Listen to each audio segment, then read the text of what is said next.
Hello বন্ধুরা, good morning. সবাই কেমন আছো? আশা করি সবাই খুব ভালো আছো, আমিও খুব ভালো আছি। আজকে একদম সকাল সকাল উঠে পড়েছি। দাঁড়াও বাইরেটা তোমাদেরকে একবার দেখাই।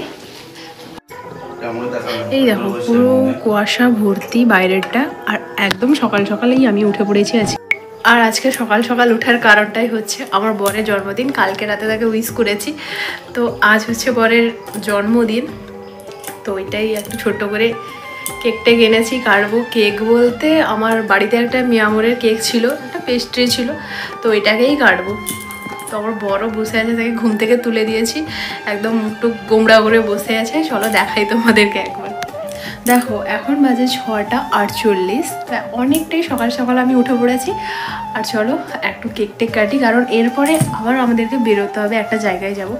তো ভিডিওটা তোমরা পুরোটা দেখলেই বুঝতে পারবে যে আজকে আমরা কোথায় যাচ্ছি না যাচ্ছি। তো আজকে সারাদিনটা কি করি না করি সেটাই আজকে তোমাদের সঙ্গে শেয়ার করবো। তো চলো বেশি বকবক করবো না, অনেকটা দেরি হয়ে যাচ্ছে। তো এখন চলো কেকটা কাটি। পেস্ট্রিটা এইরকম অবস্থা হয়েছে, মানে গাড়িতে আনতে তো পেস্ট্রিটা এরকমই ঘেঁটে গেছে। আর গোমরা মুখের মুখটা একবার দেখো। নাও শুরু করো। Happy birthday to you, happy birthday to you, happy birthday dear বর। আমাকে দাও, আমাকে দাও।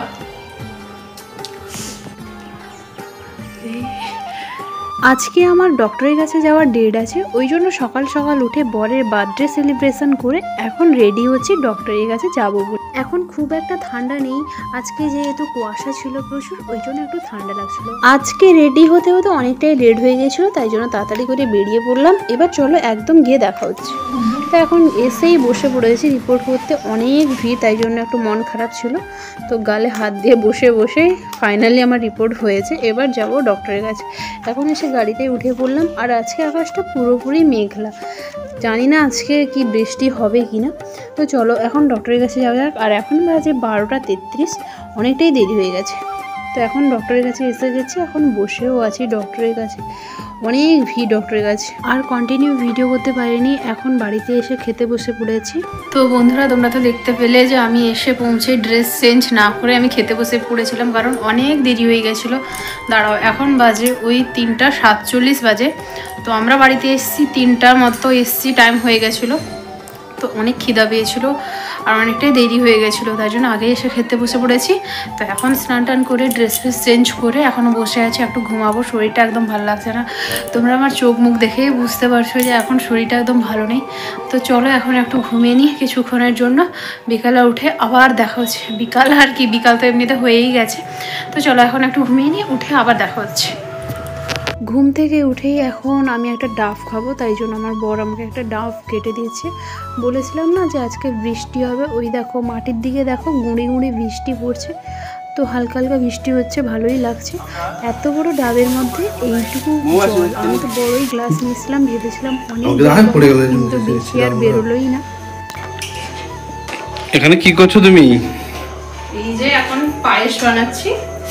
এই যে এইদিকে দেখো, এই যে পায়েসের চাল, দুধ ফুটছে, এদিকে গুড় রাখা আছে, আর এদিকে বাদাম। এখন আমি পায়েস বানাচ্ছি, কেন জানো? কেন? তোমার জন্মদিনের জন্য পায়েস বানাচ্ছি। তো এখন আমি ঘুমটুম থেকে উঠে একটু ডাব খেলাম, তোমরা তো দেখতেই পেলে। ডাবটা অনেক বড়, কিন্তু তার ভেতরে তেমন শাঁস ছিল না। আর এখন আমি পায়েস বানাতে বসছি। দেখো এখন আমার পায়েস হবে, মানে জীবনে প্রথমবার আমি পায়েস বানাবো, তাও আবার আজকে বরের জন্মদিন বলে কথা। কিছু তো না করলে সেটা ভালো লাগে না। তো যতই শরীর খারাপ হোক আমি চলে এসেছি আগে পায়েসটা বানাতে। তো চলো আজকে পায়েসটা কেমন হয় সেটাও তোমাদের সঙ্গে দেখাবো। তো তোমার এখনো পায়েস করা শেষ হয়নি? পায়েস করা কখন শেষ হয়ে গেছে, এখন আমি করছি আলুর দম। এতগুলো আলুর দম হবে, কাশ্মীরি আলুর দম। চলো পায়েসটা কেমন হচ্ছে সেটা দেখাই, এদিকে নিয়ে আসো। এই যে পায়েসটা এখন গরম আছে, তাই বলে বোঝা যাচ্ছে না, তো পরে দেখাবো। এখন রান্না বান্না সব কিছু করে নিই, তারপর সবটাই দেখাবো। তো ফাইনালি এখন আমার রান্না কমপ্লিট হলো। এখন দেখো আলুর দমটা কি সুন্দর হয়েছে, দেখতেও যেমন হয়েছে খেতেও জানি তেমন সুন্দর হবে। তো এই পায়েসটা দেখো, পায়েসটাও খুব সুন্দর হয়েছে। তো চলো এখন খাওয়া যাক যে কেমন হয়েছে। এখন আমি রুটি আর আলুর দম নিয়ে বসে পড়েছি। এখন আমার রাতের খাওয়াটাও খাওয়া হয়ে গেল। Good night.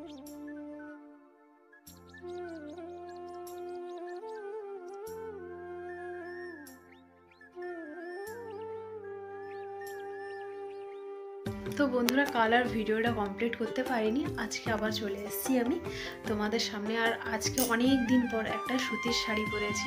শাড়িটা পরারও কারণ আছে।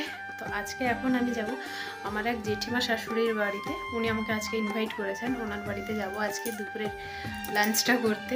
তো আমাদের বাড়িতে তো মানে আমাদের বাড়িতেও আমাদের ঠাকুর আছেন, ওনাদের বাড়িতেও ঠাকুর আছেন, রাধা মাধব আছেন। তো ওনাদের ওখানে প্রসাদ দিয়েছেন, তো আমাকেই একা ইনভাইট করেছেন। তো আমি এখন যাব। আর এখন এই সুতির শাড়িটা পরে নিয়েছি, কেমন লাগছে তোমরা জানিও। এই শাড়িটা পরেছি। তো চলো ওখানে গিয়ে কি কি হয় না হয় ওটাই আমি তোমাদের সঙ্গে শেয়ার করব। জানি না কতদূর শেয়ার করতে পারবো। তো চলো এখন যাওয়া যাক।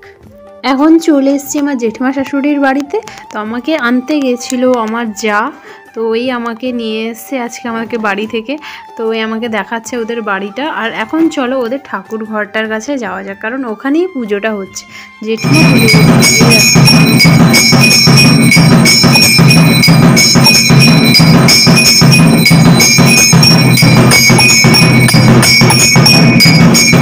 তোমরা বলো কমেন্ট করে ঠাকুরের ঘরটা কেমন লাগলো আর পুজোটা কেমন লাগলো। আর এখন দেখো আমার জায়ের ছেলের আজকে বার্থডে, ওই জন্য তার এখন কেক কাটা হয়ে যাচ্ছে। আমি এসছি বলে, ওই জন্য না হলে ওর সন্ধ্যাবেলা কেক কাটা হতো। তো আমি এসছি বলে এখনই হয়ে যাচ্ছে। তোর দিদা, ওর মা আর ও তিনজনই ছিল আর আমি। তো এখন দেখো ওদের ঘরে কত রকম আয়োজন করেছে, মানে 5 রকম ভাজা, স্যালাড। তারপরে চলো আগে দেখাই। পায়েসটা দিয়ে প্রথমে শুরু করলাম। পায়েস, চাটনি, এঁচোড়ের তরকারি, এটা সবজি তরকারি আর ভেজ ডাল আর দই, মিষ্টি, পাঁপড়, অনেক কিছু রান্না করেছি। চলো খাওয়া যাক।